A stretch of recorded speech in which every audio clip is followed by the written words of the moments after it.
Hey guys, Marauder here.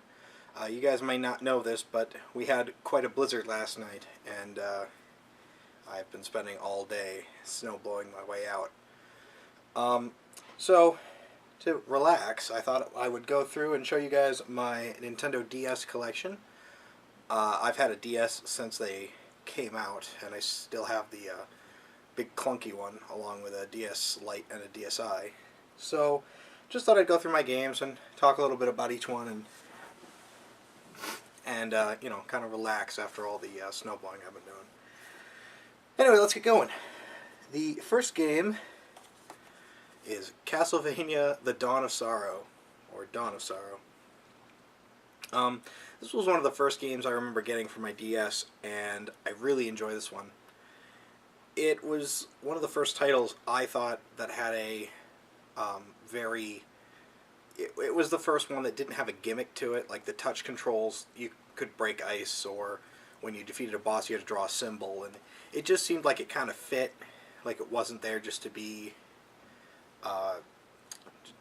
just for the sake of it. You know, a lot of companies throw it in like, oh, you can touch control, even if they don't technically need to. But this was a good one, and if you don't have this one yet, I would check it out. It's a lot like Symphony of the Night, you know, a lot like a Metroid style game where you just go through the castle and, you know, your standard Castlevania, but a lot of fun. The next game, and I'll do this in a dual pack, is Yu-Gi-Oh! World Championships 2007 and 2008.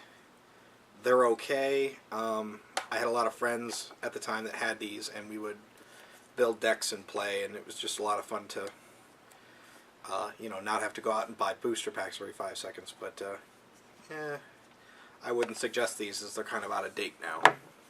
And they constantly want you to buy a new one every other year, and it ended up just being kind of pointless.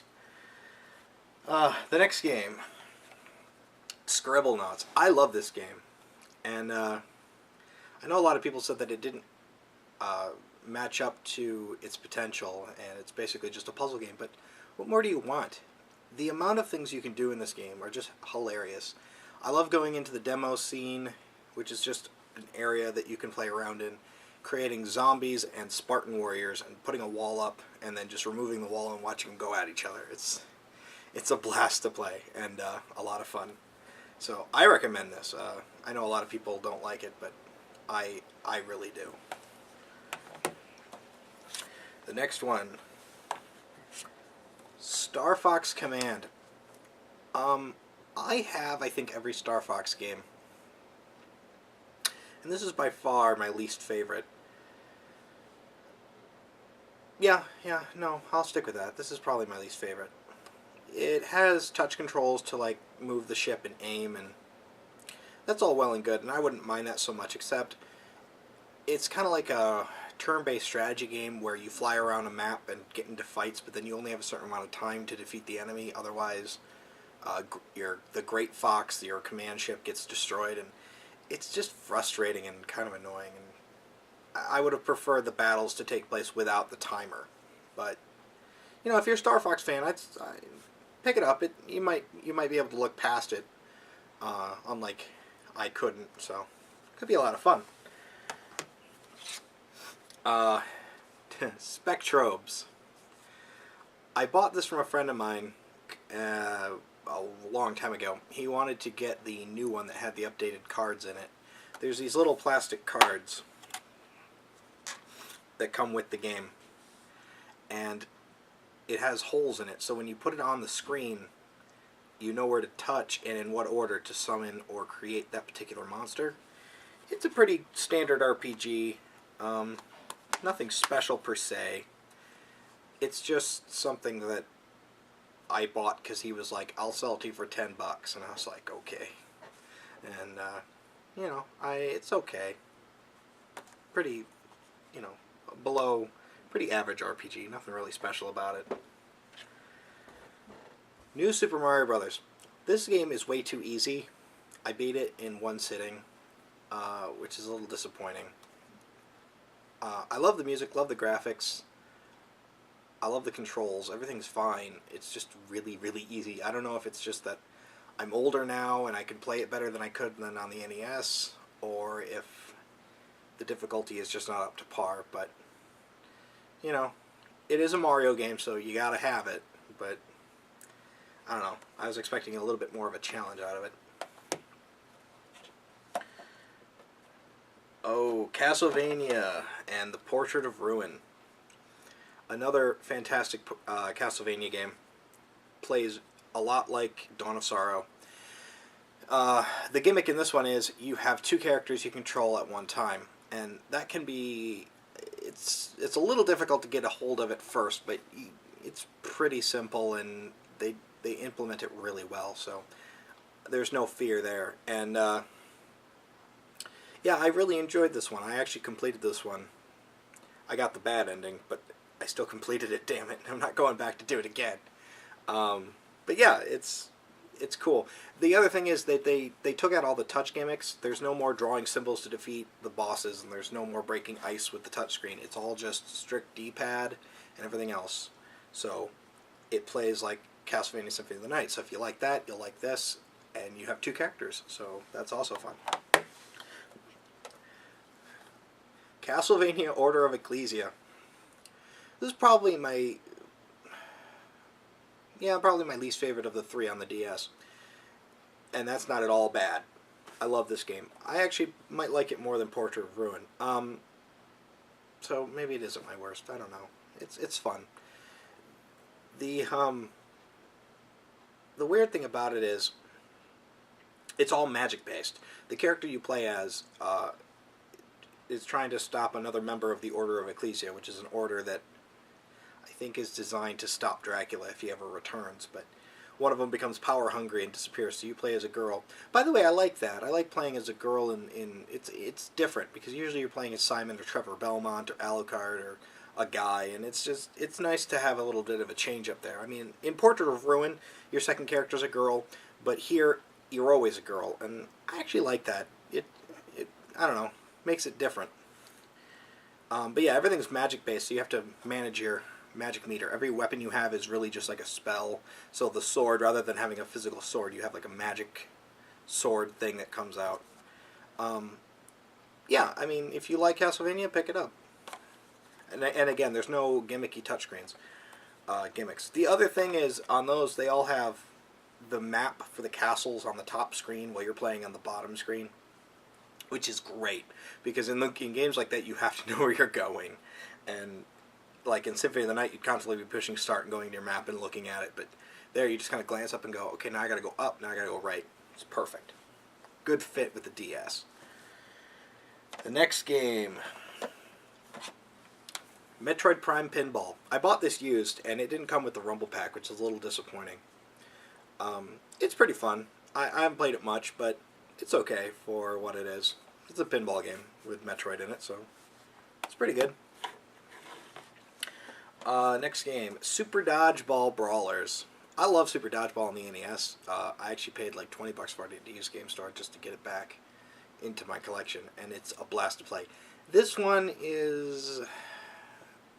It's not as simple. It's more complicated. Each character has different movesets, and the different movesets require different button commands. Basically, you're playing dodgeball between two teams, and you can throw the ball like a ridiculous speed, or you can split the ball into 3 balls, or you can turn the ball on fire and do all these weird things. But in the NES game, it was really simple, whereas in this game, it's really complicated. It's not bad. It's just more in-depth, which I just could never get used to. But if you're a fan of Super Dodgeball, I'd say pick it up. I mean, it's probably like $10 now, so it's a lot of fun. Little Red Riding Hood's Zombie Barbecue. I got this at a GameStop for a couple of dollars. It's nothing more than basically a flash game. I mean, your character's at the bottom screen and shoots up to the top screen. You just have to kill everything before they get to you. It's fun. I bought it mainly just because of the title. I mean, Little Red Riding Hood's Zombie Barbecue. Come on, that's awesome. You have to buy this just because of that. And I think you can also download it on the DSiWare. So if you can't find the cart, you can always do that. Final Fantasy III. I have not played this yet, and the sad thing is I've had it since release. I keep meaning to, but other games get in the way. and I'm kind of all Final Fantasied out at the moment. I've played all of them up through 7. I have 1 through 6 on my Game Boy Advance, and then I have 7 on the PlayStation, so I'm a little Final Fantasied out at the moment, because I was playing the Game Boy Advance games, and then I bought this one, because I was still playing the Game Boy Advance games at the time. So maybe when I'm more in the mood, I'll pick this one back up. Oh, let's see. New Zealand Story Revolution. This was one I found at a GameStop for, I think, $2 or $3, and I just had to pick it up because I really like the NES game. You basically play as a little bird who has to save another bird in the level, and you basically just have to get to the end without dying. And it's a lot of fun. The NES game is extraordinarily hard to find, and so when I saw this, I had to pick it up just because I'm a huge fan of the NES game. There's a couple problems with this one, though. The sprites are really tiny on the screen, so the platforms are tiny, and that can sometimes become a problem when your character's 6 sprites high and the platform is 3 sprites high, and you have to figure out how to land it. Also, there's certain touchscreen and dual screen gimmicks that happen where, like, you'll walk into an area and it'll be like, find the difference, and then the top screen will change, and you have to find the difference between what you see on the top screen and what you see on the bottom screen to open the door to the next area, and it's aggravatingly annoying, but it's okay. I mean, I picked it up for a couple bucks and I had fun with it, so what are you going to say? It's pretty good, but I wouldn't recommend paying more than a couple bucks for it. Let's see what else we got. Sonic Rush Adventure. Like I've said before, I'm a huge Sonic fan, so I had to pick this up, but this game is not as good as the first one. Sonic Rush, which is also in the bag. Here it is. Sonic Rush and Sonic Rush Adventure are essentially the same exact game. You have the same kind of mechanic where it's a 3D Sonic game on a 2D plane. So Sonic is 3D and you're just blasting through the levels on loops and everything else. Sonic Rush is fantastic. It's your old school Sonic. You go from one level to the next, fight a boss at the end. Lots of fun. This one, however, they try to do more of an adventure style where you have to build boats or build vessels to get from one island to the next to play the level. And it's just, I don't want to have to work that hard to get to the next level that I know I'm only going to play for about 5 minutes before beating it. You know what I mean? I just want to get to the level, beat it, and be done. But, so, if you're looking to get one of these two, I'd get the first one and skip the second one. Unless you're a Sonic fan, then get both, because it doesn't matter if you're a Sonic fan. Let's see. Izuna 2, The Unemployed Ninja. I haven't actually played this yet because I picked this up for a couple bucks a little while ago, so don't have much to say about it. One thing that the guy at GameStop pointed out was, if you open it up, there's actually a poster behind the cover, which is of the main character, and I think that's cool. I miss companies doing that kind of thing. And also the cover is reversible. But he mentioned that a lot of people forget that it's there, and actually showed it to me, so that was actually nice of him. But yeah, I don't have anything to say about this because I haven't actually played it yet, but I will have something to say about it when I actually get around to it. The next game, Kirby Canvas Curse. This was another one of the first handful of games I picked up. And this is fun. This is really fun. Kirby basically has all of his arms and legs removed and gets turned into a ball. And so what you have to do is use the pen to draw a rainbow or a path for him to travel on, and you have to create walls to block projectiles and hit enemies to stun so that when Kirby rolls over them, he kills them. It's a lot of fun. Really difficult near the end, but one of those DS games where it's not gimmicky, it's solid, and it's like they had an actual idea when they came up with it. So I highly recommend this one. I'm a huge Kirby fan, and I love this game. Dragon Quest series Rocket Slime. I picked this up for $9 at a store that I work at, so I just got it. Don't have much to say about it. Can't wait to get into it. you're going to be hearing that a lot probably with this collection. But yeah, so don't have anything to say about this. A friend of mine, Phoenix923, says it's really good, which is why I picked it up. But you know, I haven't actually played it yet. So next game, Freedom Wings. I think this is the case that's broken. Oh, no, it's not. Okay, anyway. This is okay. Looking at it, it kind of looks like an Advance War. It reminds me a lot of the first Advance Wars on Game Boy Advance, which is why I bought it. All the controls are on the touchscreen, including your altitude, your speed, everything else. It's not very good. I wouldn't recommend this at all. The gameplay is okay. It's a basic RPG where you level up your airplane, but I just couldn't get into it. So big no from me. But that's, maybe you'd like it better. I don't know. Feel the Magic XXXY. This was the first game I picked up for my DS, besides the one I received when I got it as a gift. This was the first one I actually bought myself. This is fantastic if you want to show off what the DS can do. It uses everything. It uses the touchscreen, the microphone, everything. Both screens. Hilarious story about a guy who meets this girl and wants to go out with her, but she keeps getting captured by this one guy. And there's ridiculous mini games in this one, some of which are really hard, other ones which are just hilarious. Like there's one where you're getting attacked by bulls and you have to hit them to calm them down so they go away, and you have to try not hitting the guys on skis, if you can believe it. But yeah, this is a lot of fun. Advance Wars Dual Strike and Advance Wars Days of Ruin. If you're going to pick one of the two of these, pick Days of Ruin. Advance Wars Dual Strike has a problem. It's a turn-based strategy game with tanks and airplanes and all that.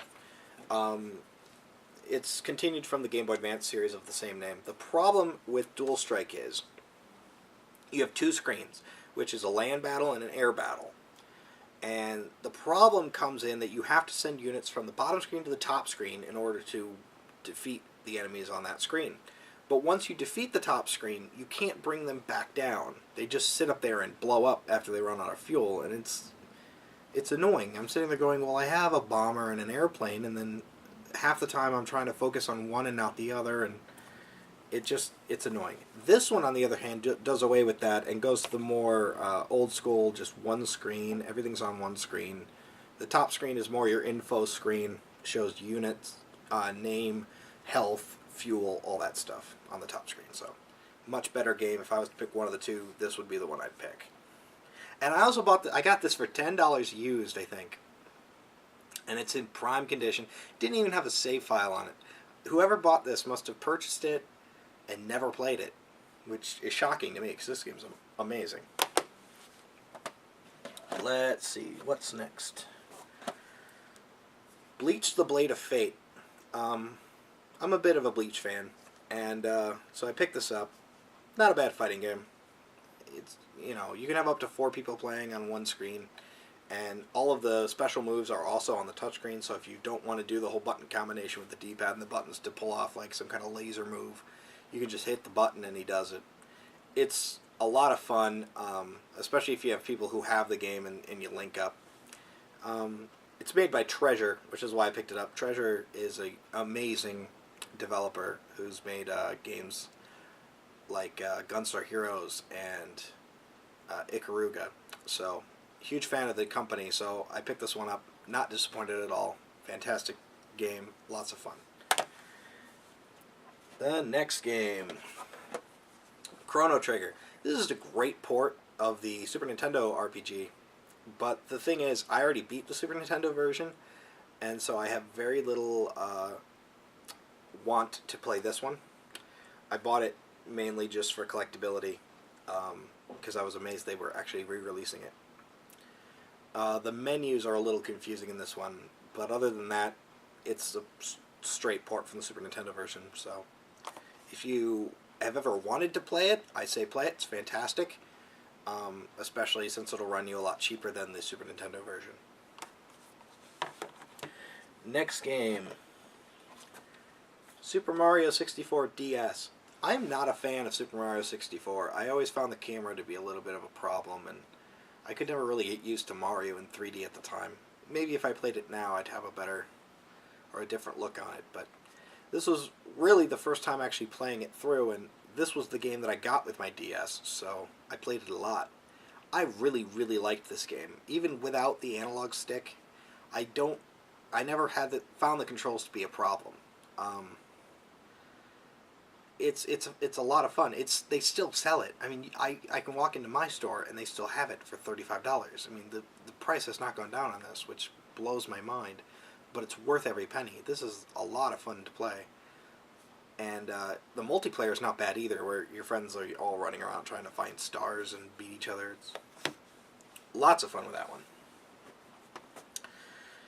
Mario Kart DS.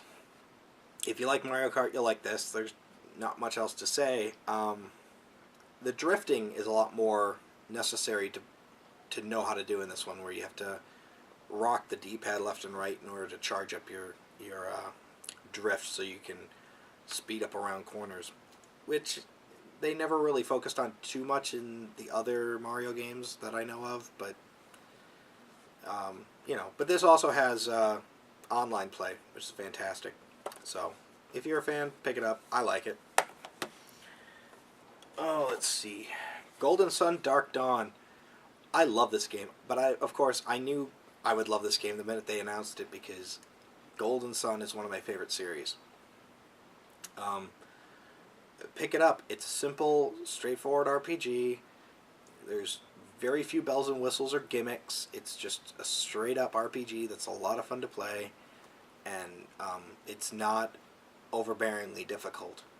So if you've ever wanted to get into RPGs, this is the one I would recommend, or the ones that are on Game Boy are also good. Moon. I love this game. It's a first-person shooter set on the moon. Big surprise. And it runs at 60 frames a second, which is amazing on the DS. And the areas are all really varied and different in design. You can tell where you are. You're not going to get lost, unlike another game in the pile over there, which I will talk about in a second. Yeah, I picked this up for $10, brand new, and I have a lot of fun with this one. So if you like first-person shooters, you want to try this one out, it's not bad. The story's pretty good. The graphics are pretty good. I'd recommend it. The first-person shooter on the system I would not recommend is Metroid Prime Hunters. Okay, let me get this out of the way. The Metroid series is one of, if not my favorite series Nintendo makes. Period. And so when you went out and bought a DS, you get this, Metroid Prime Hunters First Strike, or First Hunt. A demo of what this game was going to be. I think this is one of the few cases where the demo is better than the game. I played the demo a lot more than I should have, just to unlock little video clips and things.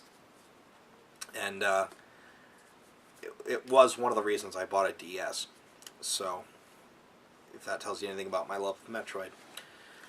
And then, when the actual game came out, and I bought it, I didn't really know what to say.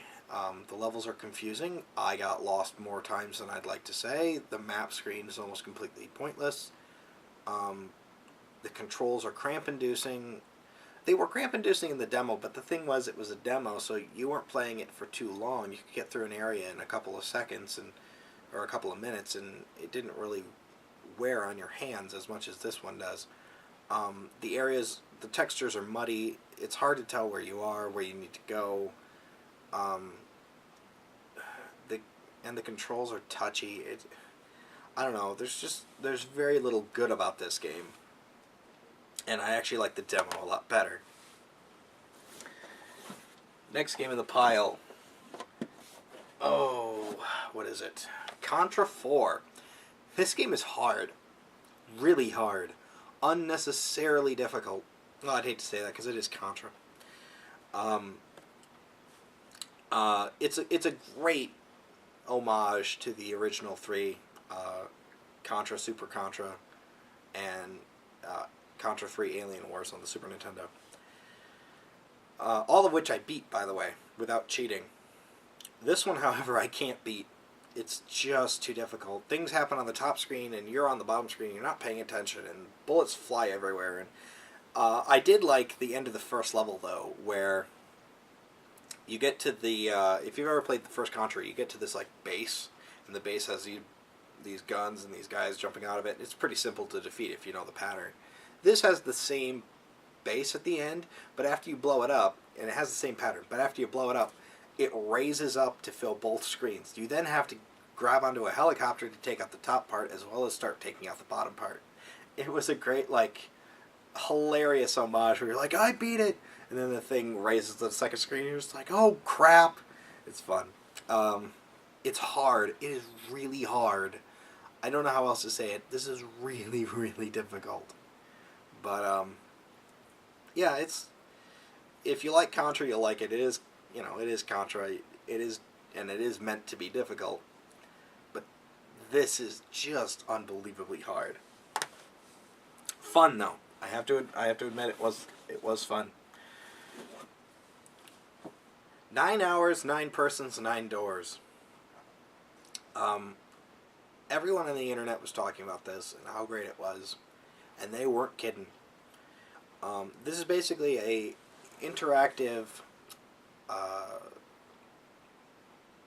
It's an interactive tell-your-own-adventure or adventure book, and the choices that you make lead you down different paths, and it's all in anime style. The cutscenes are slightly animated, but what really makes this game great is the writing. The writing in this game is something else.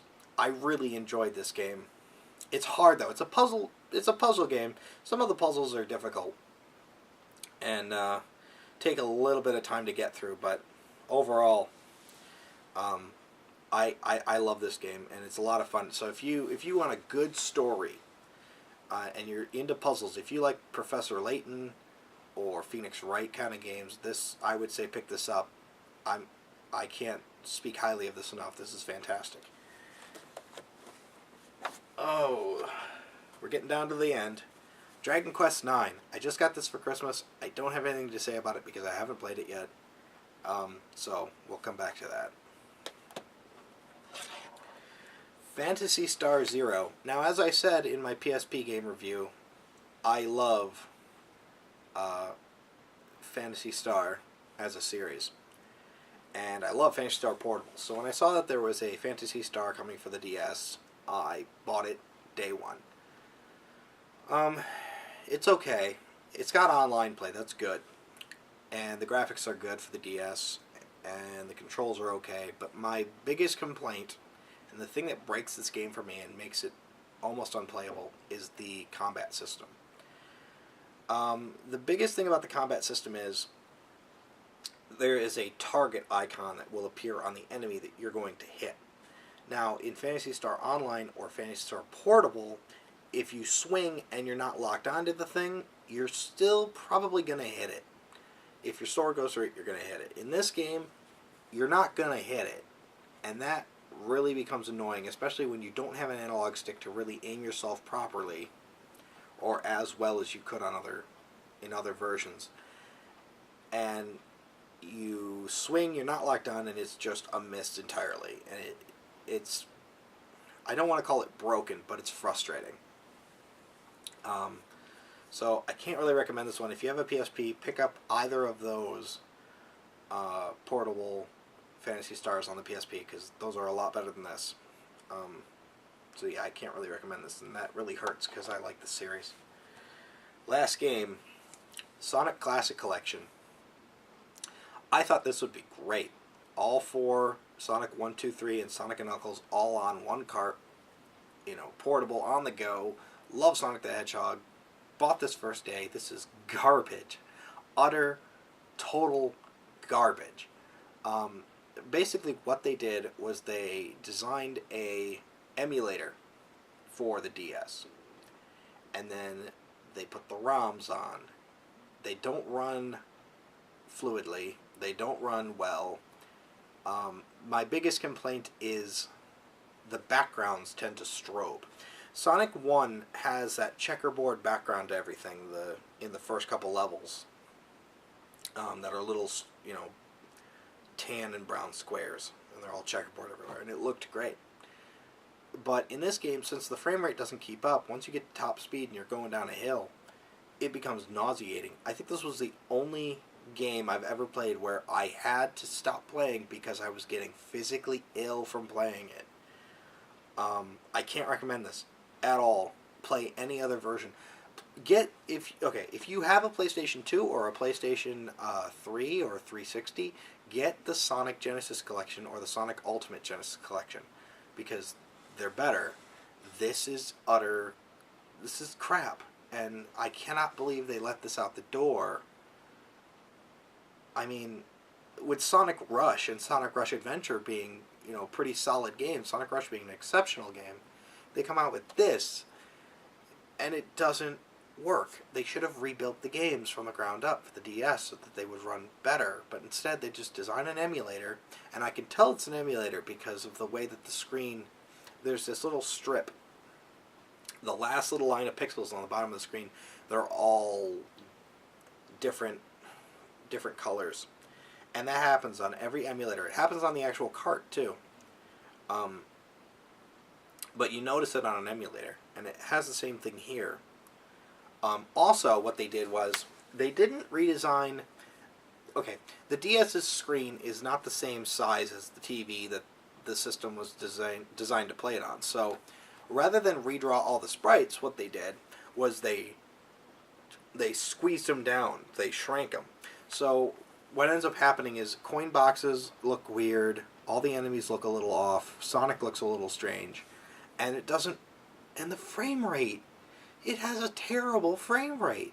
It'll go anywhere from 30 frames a second to 15 frames a second. It doesn't...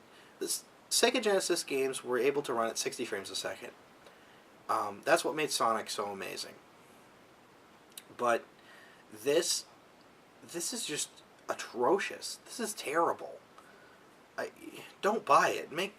Burn it if you find it. I mean, I'm keeping it because I'm a Sonic fan, but really, this should not be. Sorry to end that on a low note, but that was just how I pulled them out of the bag, pretty much. But that's all my DS games. I would tell you to go get a DS, but I think you have one already, as most people do. But if you don't already have one, there's a lot of games out there that are high quality, fantastic portable games. But yeah, thanks for watching. It was really relaxing after all that snowblowing I've done, and I'm going to include some footage here after this of what it looked like. But yeah, it was pretty bad. Anyway, thanks for watching. This has been Marauder. I'll catch you later.